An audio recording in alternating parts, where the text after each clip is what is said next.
এ কৃষ্ণ। শ্রীমদ্ ভগবদ গীতার 18 নম্বর অধ্যায়ের এই মাহাত্ম্য বলছে যে দেবরাজ ইন্দ্রের পদ খুবই তুচ্ছ, খুবই সামান্য এবং এটাও স্থায়ী না। সেই জন্য তাকেও চ্যুত হতে হয় কখনো এই স্বর্গের ইন্দ্রপদ থেকেও। এর পিছনে কি কাহিনী আছে সেটা আপনাকে আমি শোনাবো। কোনো এক সময় মেরুগিরির উপরে একটা নগর ছিল, সেই নগরের নাম ছিল অমরাবতী। সেখানে উনি দেবরাজ ইন্দ্রের পদে ছিলেন। তো কোনো এক সময় দেখলেন যে একজন সাধু সেখানে তার দিকে আসছেন। তো সেই সিংহাসনে বসে উনি লক্ষ্য করলেন যে সেই সাধুর যা তেজ, সেই তেজের জন্য উনি সিংহাসন থেকে পড়ে গেলেন এবং ওনার রাজমুকুটও পড়ে গেল।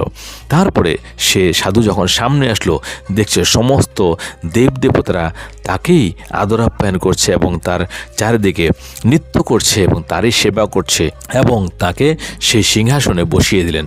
তখন দেবরাজ ইন্দ্র চিন্তা করছেন যে আমি তো সযজ্ঞ করে এই পদে স্থায়ী হয়েছিলাম, এই পদ পেয়েছিলাম, কিন্তু এই ব্যক্তি কি করলো যে আমার এই দিব্য সিংহাসনে বসার যোগ্য হয়েছে। তখন দেবরাজ ইন্দ্র দেখছে যে না, এ তো কোনো রকম যজ্ঞ করেনি এবং কোনো রকম তীর্থ ভ্রমণ করেনি, রাস্তার মধ্যে কোনো জলাশয় বা বড় বৃক্ষ পথিকদের জন্য বানায়নি, কোনো দান ধ্যান এগুলো করেনি, তীর্থ সেবন করেও বড় বড় সাধু মহাত্মাদের সেবাও করেনি। তাহলে কোন পুণ্যের প্রভাবে আমার এই দিব্য সিংহাসনে আশ্রয় জমিয়ে বসেছে? এটা শোনার জন্য উনি চলে গেলেন ক্ষীর সাগরের উত্তর তটে ভগবান শ্রী বিষ্ণুর কাছে।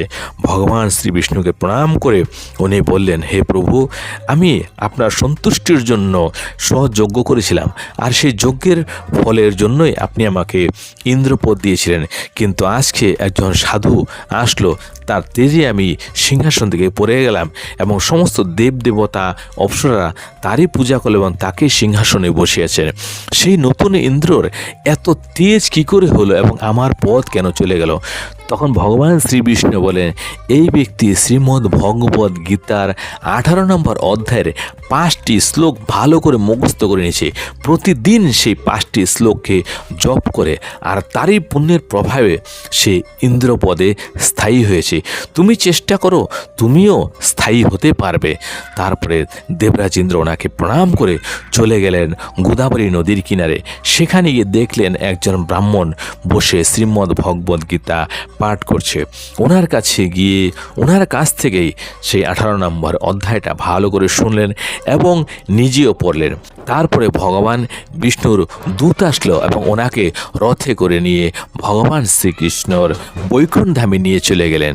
তো এই ছিল সেই শ্রীমদ্ ভগবদ গীতার 18 নম্বর অধ্যায়ের মাহাত্ম্য কথা।